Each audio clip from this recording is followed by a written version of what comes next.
gigoye gi gavana gi mbaka.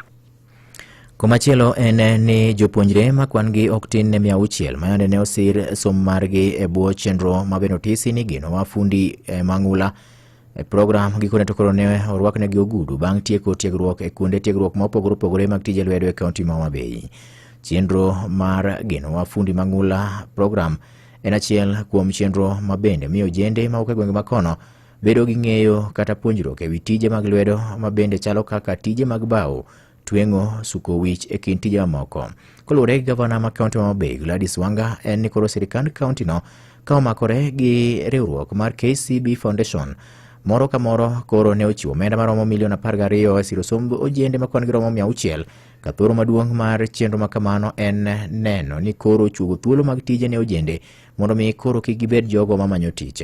Nyasi mar ogudu no nyotim kar tiegruok mar Tom Mboya mayudore kaunti wa Migori mayudore kaunti ma Homa Bay kama bende gavana Wanga nyolose e yo machalo kama.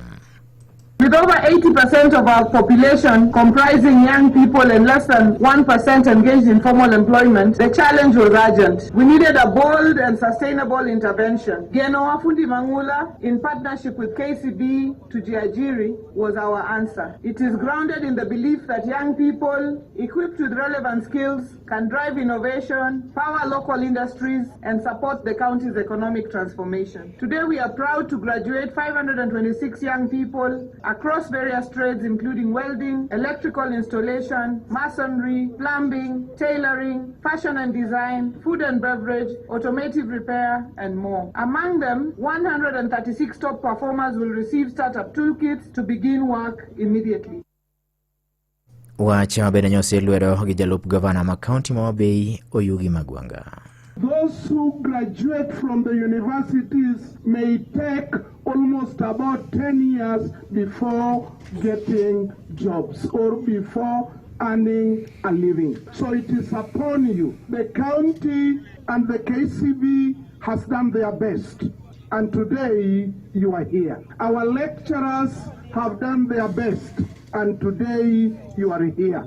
Kindly be innovative and creative, and you will fend for yourselves and your families. A very easy way of doing it. Come together. Maybe ka manager mar bengi mar KCB ma ok e gwenge makono Metric Mukalasi ne owacho ni makruok e kind piny owacho mar kaunti ma Homa Bay gi bengi mar KCB no koro en mano mar neno ni ojende obedo kod riekni kachiel kod puonjruok madwarore kokalo e kuonde tiegruok tije mag lwedo. Kang'o bende wacho ni dhi konyo mokalo ojendego kendo koro biro miyo gibedo ngima makare e kinde mabiro. We have an MOU with the county of Homa Bay which allows us to then partner with the county and sponsor students through skilling in vocational training and TVET. So today 600 graduates have gone through the Tujajiri program.